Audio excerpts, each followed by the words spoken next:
طيب, let's start the second talk. Now, the thing with the second talk, it's one of the most common complaints that a lot of you will come across. And you're going to come across it زي ما قلنا في emergency department, you're going to come across it في ward, you're going to come across it eventually. There's no way behind it. And there's way too many methods to skin a cat زي ما يقولون. And when we address hypotension, the problem with hypotension is that there's a classical way of approaching hypotension, and there's the non-classical way of dealing with hypotension. So I've decided to move away from the classical and go with the concept that hypotension or low BP equates shock all the time to a different approach. And what I want you guys to leave this room with today, at least from my talk, is that to understand that hypotension is not necessarily bad nor dangerous in all cases, but in order for you to be able to understand that, you have to have a specific approach. And that sequential approach will make it easier for you to identify bad problems and to identify whether this is a bad hypotension or an abnormal hypotension versus, well, he's hypotensive by definition, but you know what? It might not kill him. So there are reasons that people might be hypotensive and they're still walking. And we're going to talk a little bit about that concept and why that might happen. So how low is your pressure? And that's the title of this talk. Okay, so let's see if this works. Okay, hold on. Interesting. Okay, so maybe the animation is not going to work this time around, but we'll see. So you're going to be faced with BPs just like that, 55 over 43, and your face is going to look exactly like that. You're going to be scared shitless. When someone calls you and says, we have a patient with a systolic BP of 55 and a diastolic of 43, you're going to shit your pants. No question about it. But the question here is that what can you do about it and how to approach it, as we said. So this is going to be a little bit of a problem here. Okay. The question, what I wanted to leave this talk with is looking at Puss in Boots. Have no fear. You're the boss. You know exactly what to do. You know exactly how to approach it. You know exactly where the patient is going to head to. That's what I want you to look like. I don't want you to look like a scared cat, because scared cats usually don't make good decisions. That's a problem. Okay. You know what? I'm going to change. Listen, this is not going to work out because the باشا فهد وين البتاع حق Unfortunately, this is all messed up.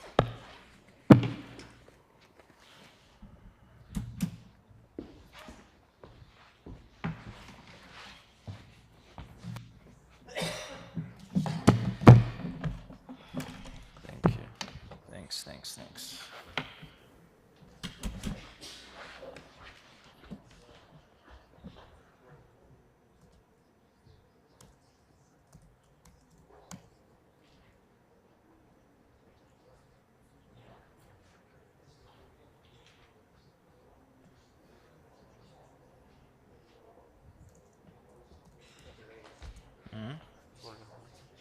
It's the whole thing is just messed up. My slides are messed up, so I'm just gonna use my computer. Okay. Yeah. Otherwise, it's.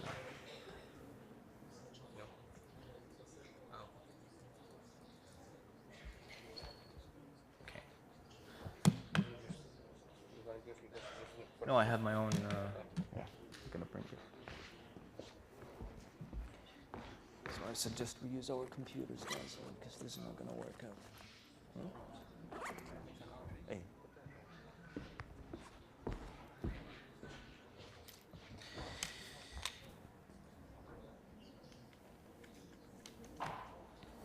Okay, hopefully we're back in business. Okay, so we're back in business, and I'm sorry for that, but this is a technical glitch. Sometimes it happens. So again, we're going to skip to this. Fine. We're going to use that. Okay, have no fear.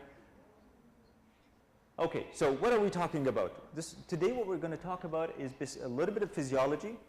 We're going to understand how to approach, as we said, hypotension.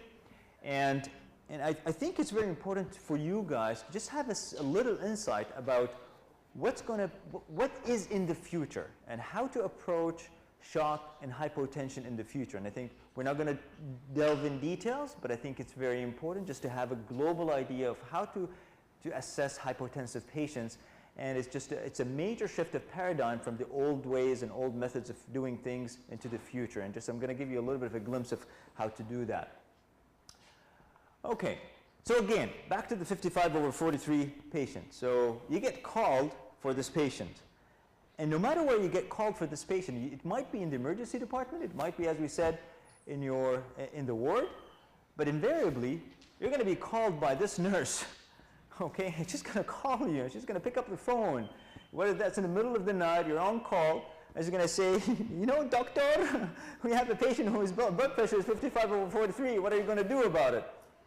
And you know what? You don't want to look like the first scat that we saw. So, and the question here is that what to do about it. You get called at 3 in the morning. You're covering the wards. And the nurse, all she says is that I have a patient with a BP of 55/43. What are you going to do about it? Are you going to give some IV fluids? How many of you guys would prescribe some IV fluids off the bat? Show of hand. For any hypotensive patient. No, for any hypotensive patient. You get a call. And all of a sudden, Fahad will do it. So you just get a call and immediately your response would be, yeah, let's give her some fluid, or let's give him some fluid. How many of you guys would do that? This is supposed to be interactive. I just want to get a sense of how many of you guys will do that. Don't be afraid. There's no pinpointing. Okay, so at least somewhere 1/3 of you. So how many of you will decide to, off the bat, prescribe norepinephrine? You all know what norepinephrine is. It's a vasopressor. So how many of you will decide just to go, you know what, I'm going to start him on norepinephrine now, because I think this will fix his hypotension? Show of hands. Show of hands. None of you. Okay, interesting. How many of you will decide to give him milrinone? Who knows what milrinone is?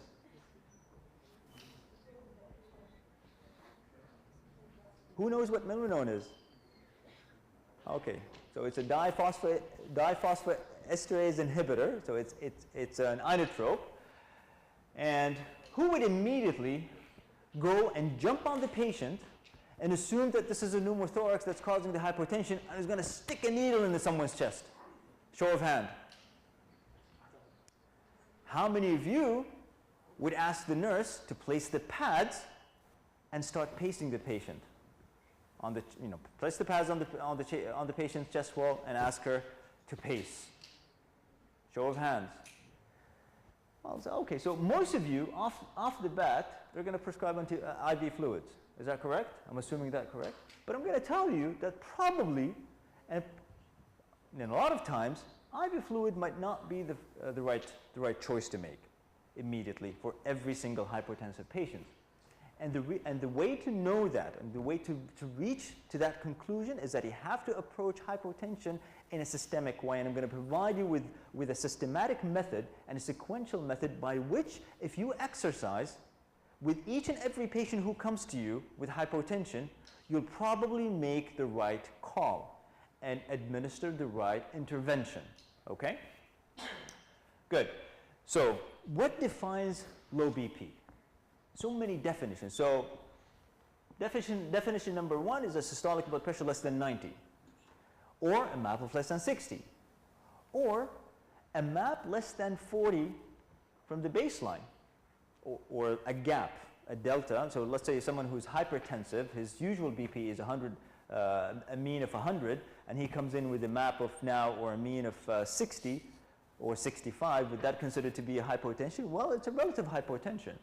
Or it's a 30% decrease or less from the baseline of MAP, or it's a combination of multiple values. So the concept here is that not every low BP is exactly the same as other BPs. So you might have someone whose baseline is 180 or 170 and now comes into your emergency department with 110. That's relatively hypotension, so to speak. Okay? Although, if you follow the first definition, his systolic blood pressure is more than 90. Okay, so he doesn't fit that criteria. So it just gives you an idea that hypotension, by definition, might have many faces. And you have to put things in context. All right. Put things in context. That's a very key point. That's a very key point in addressing hypotension. I'm going to give you an example. Now, you will come across patients who are walking, talking people with BPs of 80 systolics. And that's their baseline blood pressure. And it doesn't mean that they're hypotensive. This is where they sit. And for instance, any of you guys would give me an example of that patient who is walking, talking, and have a systolic BP of 80 or 85? Yeah? Athletes? No, not necessarily. Chronic liver disease, exactly. So chronic liver disease, CLDs usually, or some of them at least, some of them do have low BPs.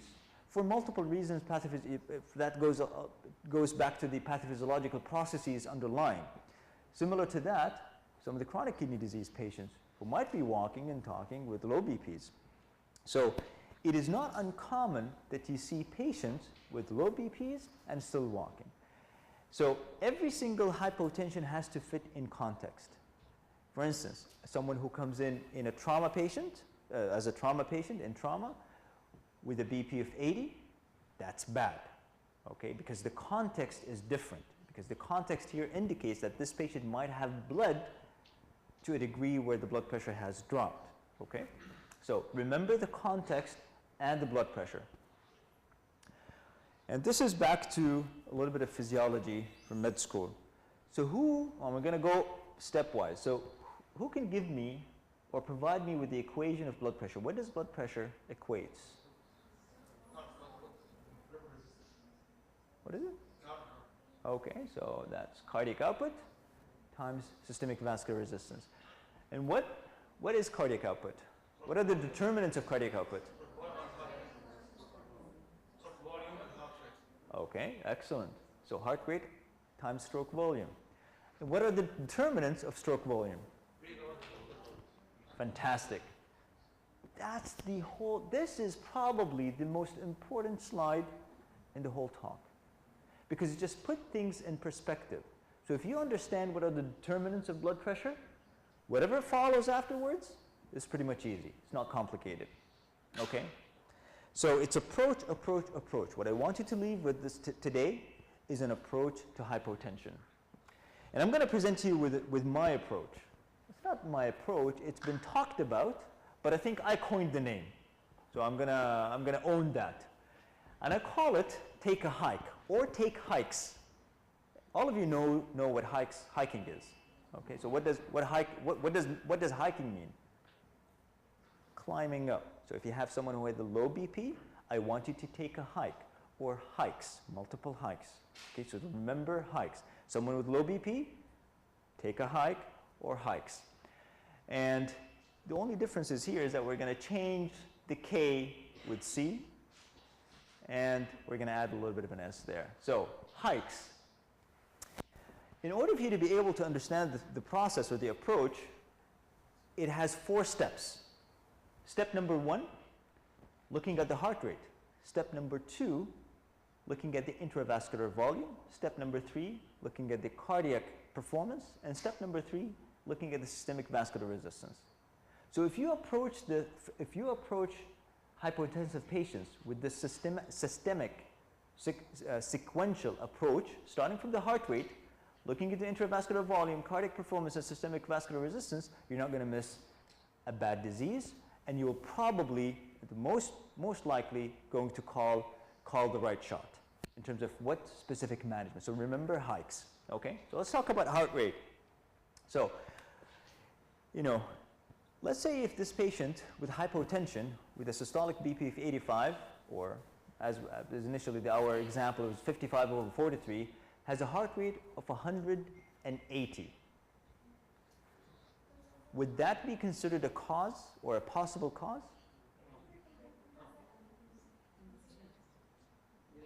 So the question is that, is it a compensatory tachycardia, or is it the cause of hypotension? Now, in order for you to be able to differentiate, look at the context. But let's talk about how can tachycardia cause hypotension. What are the mechanisms there? Yes, okay. Someone said filling? Who said filling? Okay, so excellent. So number one is that you don't have, if you have a high heart rate, you're not going to have enough time to fill your heart. So what's going to happen, your stroke volume is going to decrease because there's less time for diastolic filling. You're not going to have enough volume and diastolic volume at the end of the day, and this will invariably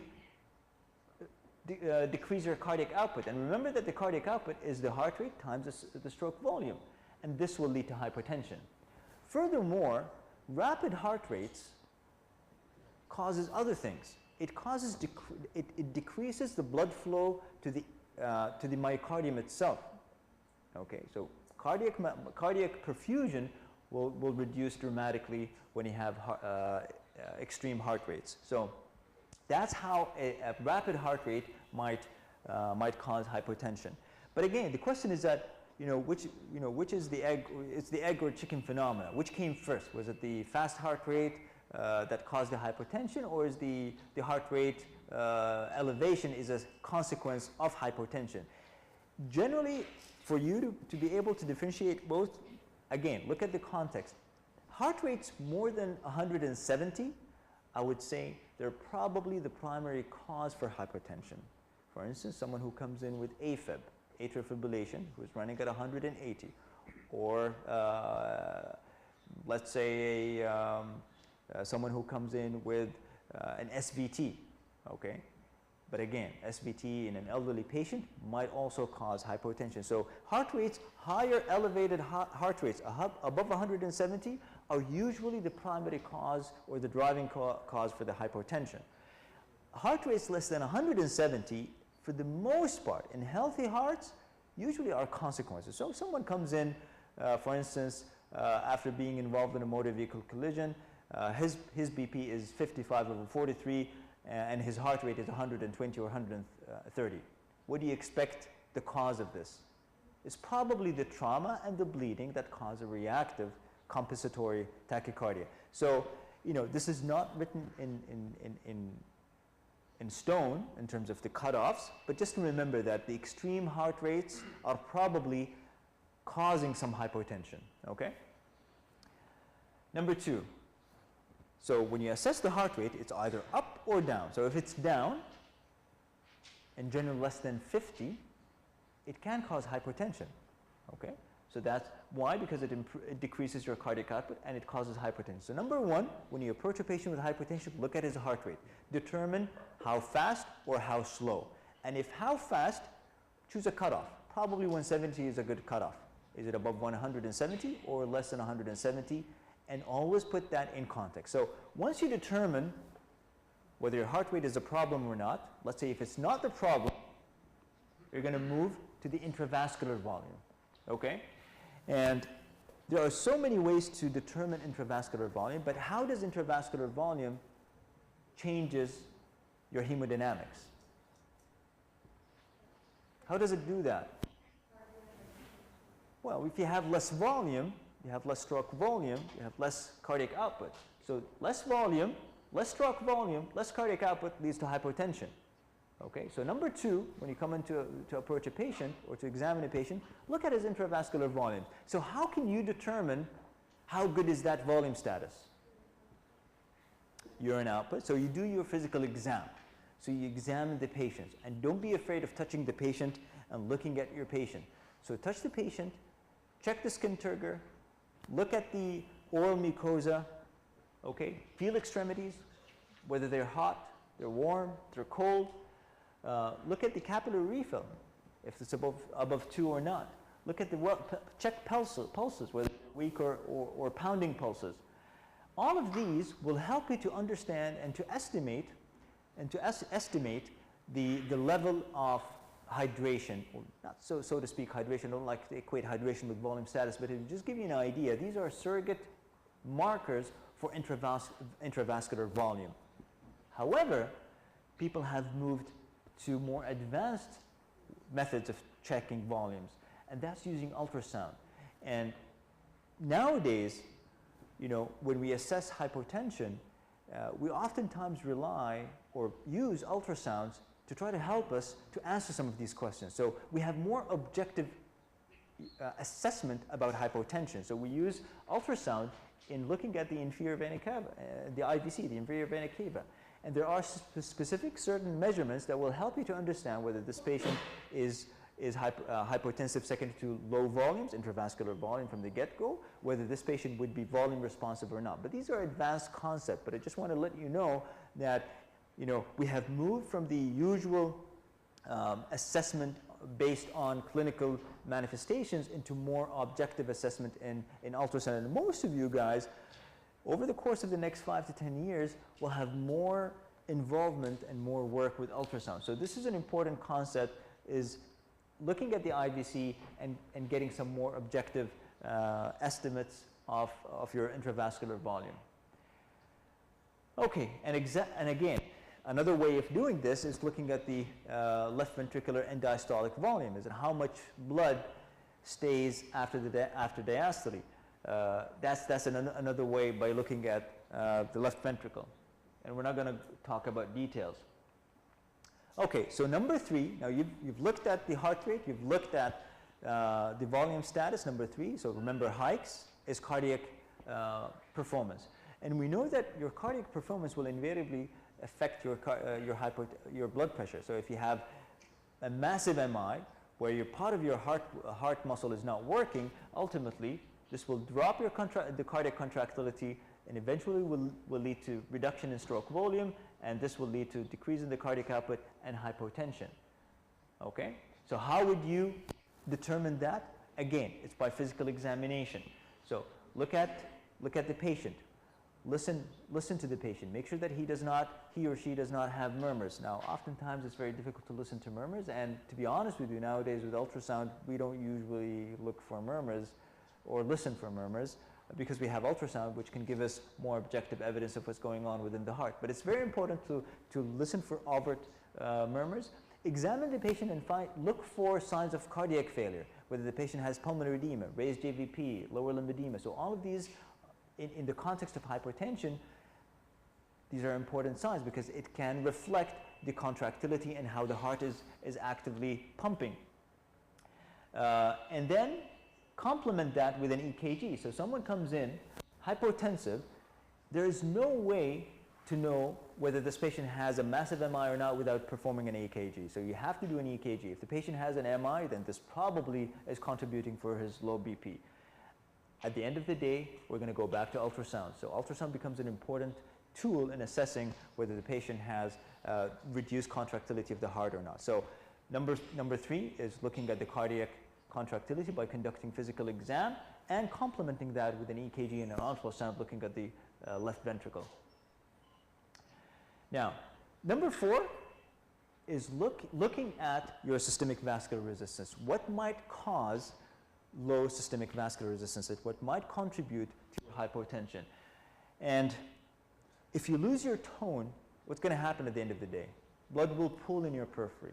So there's less venous return to the heart, and that will compound the cardiac output. So your stroke volume is going to be reduced, your cardiac output is going to be reduced, and ultimately your blood pressure is going to go down. So since blood pressure is a balance between cardiac output and systemic vascular resistance, any factor or problem that will decrease your systemic vascular resistance can result in hypertension. And a good example of that is, as I said, chronic kidney disease or CLD patients, chronic liver disease, who might be hypotensive at baseline just because they've lost their tone. But other things that might loosen your tone. What other clinical manifestations that might cause vasodilatation? Sepsis. Sepsis is a big one. Okay. Number 2, anaphylaxis. So any distributive mechanism by which it causes vasodilatation and decreases the systemic vascular tone, it will lead ultimately to hypertension. So Again, how will you approach this? By looking at the physical exam, okay, looking at the extremities, whether they're warm, whether they're cold and clammy, capillary fill, all of that will give you more information about the tone of that patient. So, these are a list of what might present as distributive shock. So again, so the last thing, these are two final slides. What I want you to remember, I want you to remember hikes, okay? And just approach it in a stepwise approach. Look at the heart rate. Is it up or down? If it's extremely up, it might cause hypotension. So what are you going to do? You're going to slow it down. If the patient has an AFib, you're going to either slow down by giving medications or cardiovert the patient if you require that. If the patient has low heart rate, what are you going to do? You're going to increase the heart rate by pacing the patient. Intravascular volume, you're going to clinically, you will assess the vascular status of that patient. If you determine that the patient is intravascular depleted, you are going to give fluids. So you're not going to give fluids for everybody. You're going to give fluids to those who require fluids, whether that IV fluids, whether that be blood products in the context of trauma. Okay. If the patient has no indication that the intravascular volume is a problem, you're going to move to the cardiac performance. You are going to assess the cardiac performance. You're looking for markers of cardiac dysfunction, whether that's raised JVP, CHF, peripheral edema, anasarca. You're also going to use an ultrasound in the future, and you're going to learn how to look at the heart and get a better objective assessment of the cardiac motility. If the cardiac is not a problem, you're going to move to systemic vascular resistance, and you're going to look at the context. Does the patient have chronic kidney disease? Does he have CLD? Does he have sepsis? Is it anaphylaxis? Is it a spinal shock? And how do you do that? By clinical exam. You touch the patient. Is he cold? Is he warm? Is there a good capillary fill or not? So if you move along these 4 strategies in a stepwise approach, you will be able to identify what's the cause, what's the exact cause of hypotension, and you will intervene appropriately. Instead of giving everybody IV fluids, because let's be frank, if someone comes in with a cardiac decompensation, had a massive MI, okay, and he's in pulmonary edema, and he's in hypotensive, and the nurse just called you, the same exact nurse called you and told you that, well, the patient has low BP, and you give him more fluids, what's going to happen? You're going to drown him. He's going to suffocate, he's going to drown in his own fluids, and you're going to worsen things. In a matter of fact, what he needs is probably an inotrope, okay?